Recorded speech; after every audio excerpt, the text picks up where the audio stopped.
तो क्या आप ऐप्स, गेम्स या फिर इवन सेल्फ ड्राइविंग कार जिनमें खुद ब खुद जान आ जाती है, उनको देख के ऐसा लगता है कि ये काम कैसे करती है, ये सब बनती कैसे है? तो है guys, welcome back to this new video. आज की इस वीडियो में हम लोग बात करने वाले हैं BTech in computer science engineering के बारे में, या फिर इसको आप सीएससी भी बोल सकते हैं। क्या है ये, किसे करना चाहिए और इसको करने के लिए क्या क्या सब्जेक्ट्स पढ़ना पड़ता है, इसको करने के बाद कहाँ कहाँ जॉब लगता है, ये सब के बारे में हम लोग डिस्कस करने वाले हैं। तो चलिए वीडियो में आगे बढ़ते हैं। तो कंप्यूटर साइंस इंजीनियरिंग एक 4 ईयर बैचलर्स प्रोग्राम है, जो कि अगर आप 12th अपना साइंस विथ मैथ्स के साथ किए हो तो इसको कर सकते हो। उसके बाद तो इस प्रोग्राम में जनरली स्टूडेंट सीखते हैं कैसे सॉफ्टवेयर सिस्टम्स और इवन कुछ कुछ हार्डवेयर सिस्टम्स भी, उसको कैसे डिजाइन करना, डेवलप करना और उसको मेंटेन कैसे करना है। ज़्यादा इसमें जो रहता है वो सॉफ्टवेयर वाला रहता है। इसमें बहुत सारा फील्ड आ जाता है, जैसे कि software development, cyber security, data science, artificial intelligence और बहुत कुछ। तो इसमें आप किसी भी सेक्टर या फिर किसी भी इंडस्ट्री में जा सकते। मेनली आपका काम जो रहेगा सॉफ्टवेयर से रिलेटेड ही रहेगा, क्योंकि सॉफ्टवेयर का जो जरूरत है हर एक इंडस्ट्री में, तो चाहे वो टेक्नोलॉजी का सेक्टर हो या फाइनेंस का सेक्टर हो या हेल्थ केयर का सेक्टर हो या फिर एजुकेशन का सेक्टर हो, या फिर आप जो भी सेक्टर्स का नाम ले लो, हर एक जगह कंप्यूटर साइंस का जरूरत। अब इसमें डिप्लोमा जो करके जाते हैं उनको ज़्यादा कंसिडर नहीं किया जाता, इसमें जो बैचलर्स करके जाते हैं उनको ज़्यादा कंसिडर किया जाता है। ज़्यादातर कंपनीज हायर भी बैचलर्स को ही करती है। इसमें एक और ये भी आ जाता है, अगर आप किसी और स्ट्रीम से हैं और अपना कोडिंग और सॉफ्टवेयर का नॉलेज और स्किल्स एक्वायर कर लेते हैं तो भी कंपनीज इजिली हायर कर लेती है। और इसी चलते इतना ज़्यादा इसमें भीड़ हो चुका है कि इसमें जॉब्स बहुत कम हो गया है। जितना जितना मतलब इनपुट जा रहा है इस इंडस्ट्री में, जितना लोग जा रहे हैं उतना जॉब्स नहीं है अभी। तो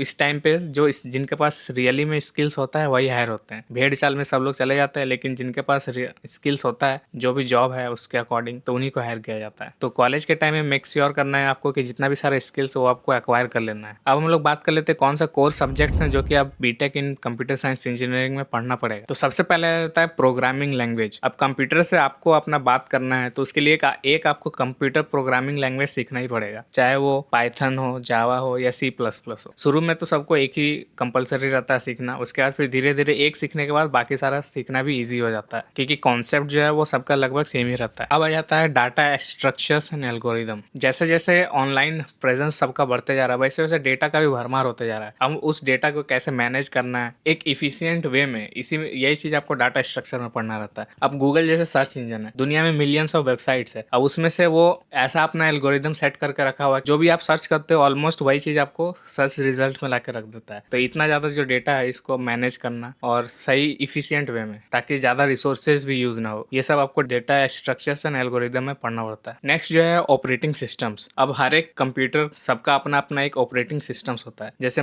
स्मार्टफोन है, स्मार्टफोन का भी एक ऑपरेटिंग सिस्टम है जो कि एंड्रॉयड होता है। कंप्यूटर जो है या लैपटॉप, उसका भी एक ऑपरेटिंग सिस्टम्स होता है, विंडोज होता है। जो एप्पल का है उसमें मैक ओएस होता है। तो इस तरह जो कंप्यूटर चलता है उसके लिए एक ऑपरेटिंग उसका सिस्टम होता है जिसपे वो चलता है। तो इसके बारे में भी आपको पढ़ना पड़ता है कि वो होता क्या है उसमें और वो वर्क कैसे करता है। उसके बाद नेक्स्ट जो है कंप्यूटर नेटवर्क्स। इसमें आपको पढ़ना पड़ेगा कि जो जो इतना भी सारा कंप्यूटर्स है, कंप्यूटर्स मतलब यहाँ सिर्फ लैपटॉप्स और कंप्यूटर मतलब जो डेस्कटॉप होता है वो समझ मत लेना। तो कंप्यूटर में और भी सारे डिवाइस आ जाता है, तो स्मार्टफोन भी एक तरह का कंप्यूटर ही है। तो इसको पूरा वर्ल्ड में जितना भी सारा कंप्यूटर्स है वो एक दूसरे से कैसे कनेक्टेड, ये सब आपको इसमें पढ़ना पड़ता है। उसके बाद नेक्स्ट है artificial intelligence and machine learning. अब जैसे जैसे एआई आते जा रहा है तो उसके बारे में आपको पता होना भी बहुत ज्यादा जरूरी है। तो एआई मतलब ही होता है आर्टिफिशियल इंटेलिजेंस। इंटेलिजेंस मतलब अपना खुद का दिमाग, और आर्टिफिशियल यानी कि मशीन के पास। तो मशीन का खुद का दिमाग, ये कैसे काम करता है, कौन कौन सा एल्गोरिदम ऐसे सेट किया हुआ रहता है कि वो सोच सकता है कंप्यूटर, समझ रहे हो? तो ये सब आपको इसमें पढ़ना पड़ता है। उसके बाद फिर है डेटाबेस मैनेजमेंट। अब जितना भी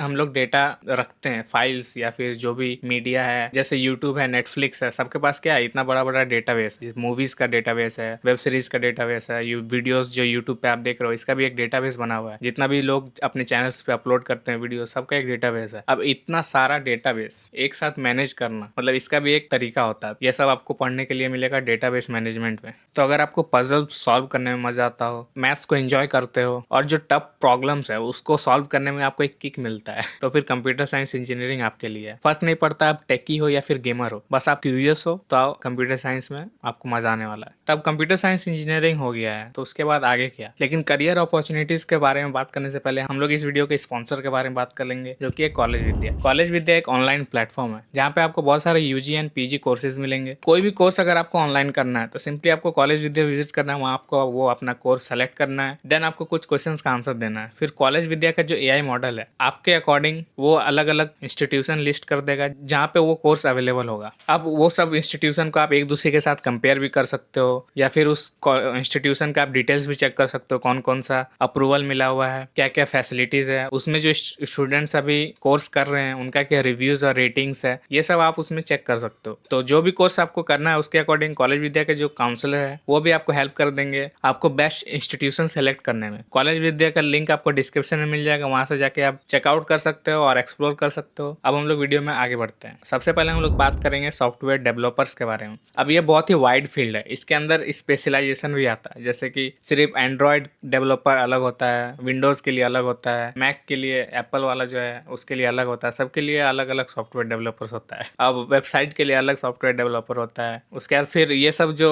एक है उसके अंदर भी सब अलग अलग आता है। मतलब जो भी ऐप आप यूज कर रहे हैं, वो जो फ्रंट में आपको दिख रहा है, जो आप यूज कर रहे हो, जिससे आप इंटरेक्ट कर रहे हो, वो हो गया फ्रंट एंड। अब उसके बैक एंड में भी बहुत कुछ रहता है, तो उसके लिए भी एक अलग इंजीनियर है, तो वो भी सॉफ्टवेयर डेवलपर ही है। तो ऐसे धीरे धीरे बहुत सारा स्पेशलाइजेशन आ जाता है। तो जो भी आप एप्स यूज करते हो, जो भी आप वेबसाइट विजिट करते हो, या फिर यूट्यूब पे जो आप ये देख रहे हो वो भी तो ऐप है, या फिर व्हाट्सएप पे जो आप चैटिंग करते हो वो भी एक ऐप है, वो भी एक सॉफ्टवेयर डेवलपर ने बनाया है। तो जितना भी सारा ऐप्स, वेबसाइट और इवन गेम्स भी, ये सब कुछ जो बनाने का काम है वो सॉफ्टवेयर डेवलपर्स का होता है। उसके नेक्स्ट हम लोग बात करेंगे डेटा साइंटिस्ट के बारे में। अब ये डेटा साइंटिस्ट भी बोल सकते हैं, डेटा इंजीनियर भी बोल सकते हैं, ऐसा बहुत कुछ मतलब डेटा से रिलेटेड इनको खेलना रहता है, समझ लो। अब बहुत सारा जो डेटा सेट्स होता है, अभी हम लोग का कॉलेज लाइफ में उतना ज़्यादा नहीं है, लेकिन आप समझो कि ये एक छोटा सा आपका कॉलेज है, उसमें इतने सारे स्टूडेंट्स हैं, सबका मार्क्स और सबका रिजल्ट बनाना है जब एक साथ यूनिवर्सिटी के पास चले जाता है तो कितना डिफिकल्ट होता होगा सबका मार्क्स एक जगह करना, फिर उसका डेटा का एनालिसिस भी करना है कि कितना स्टूडेंट्स पास हुआ है, कितना स्टूडेंट्स का डिस्टिंक्शन आया है। ये सब डेटा भी आप अगर अभी आपको दे दिया जाए तो आप नहीं कर पाओगे। आप सोचो कि यूट्यूब पे या फिर जो अदर कंपनीज होती है उसका जो डेटा बेस होता है, तो उनके पास जो डेटा है उनको कैसे वो दोबारा यूज कर सकते हैं अपने कंपनीज में। जैसे यूट्यूब का जो एल्गोरिदम भी है, या फिर यूट्यूब पे जो इतना users, millions of users use कर रहे हैं, वो सब जो डेटा है वो सिर्फ एक नंबर नहीं है कि कितना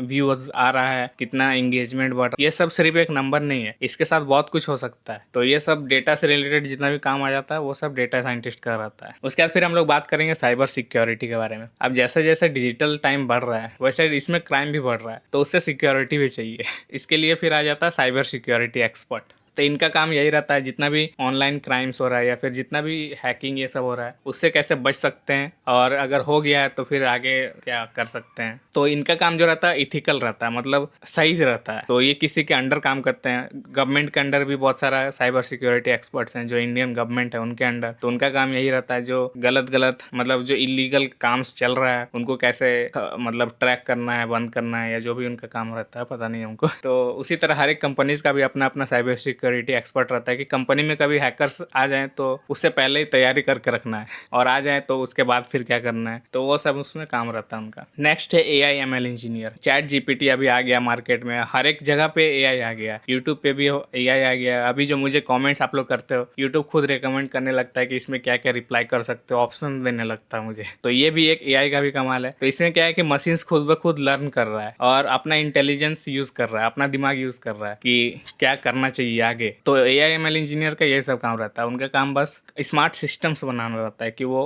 खुद ब खुद कैसे वर्क कर सकते हैं। नेक्स्ट है क्लाउड इंजीनियर। अब क्लाउड मतलब अभी जो हम लोग इंटरनेट यूज कर रहे हैं, ये जो मेरा वीडियो एक जगह पे यूट्यूब पे स्टोर किया हुआ है और आपके पास जो आप घर बैठ के देख रहे हैं, अभी मैं यहाँ कोलकाता में बैठ के ये वीडियो बना रहा हूँ, आप अपने घर पे बैठ के ये वीडियो देख रहे हो, तो वहाँ तक कैसे पहुँच गया ये वीडियो। अभी मैं अपलोड करूँगा, फिर कहीं पे वो स्टोर होगा, तो वो स्टोर होता है क्लाउड पे। अब क्लाउड का मतलब कोई सच में उसका बादल मत समझ लेना, ये एक डेटा सेंटर्स होता है बहुत जगह पे, इसका सर्विसेज भी बहुत कोई प्रोवाइड करता है। अगर आप कभी वेबसाइट बनाने जाओगे तो आपका वेबसाइट भी कहीं स्टोर होगा, तो वो क्लाउड पे स्टोर रहता है, यानी कि ये नहीं कि सच में वो बादल पे स्टोर किया हुआ, वो एक स्टोरेज पे स्टोर किया हुआ रहता है जो कि कहीं पे रहता है, और वो इंटरनेट के थ्रू कनेक्टेड रहता है सब जगह। तो गूगल का भी अपना क्लाउड सर्विसेज है, गूगल क्लाउड। अमेजोन का अपना क्लाउड सर्विसेज है, अमेजोन वेब सर्विसेज। माइक्रोसॉफ्ट का भी अपना क्लाउड सर्विसेज है, और ये सब का सर्विसेज जो है बाकी अदर कंपनीज यूज करती है अपना डेटा स्टोर करने के लिए। तो इनको मैनेज करना, जिनको अब बन तो चुका है लेकिन और मॉडिफाई करना, या फिर कोई नया स्टाफ ना स्टार्ट कर रहा होगा तो वहाँ पे भी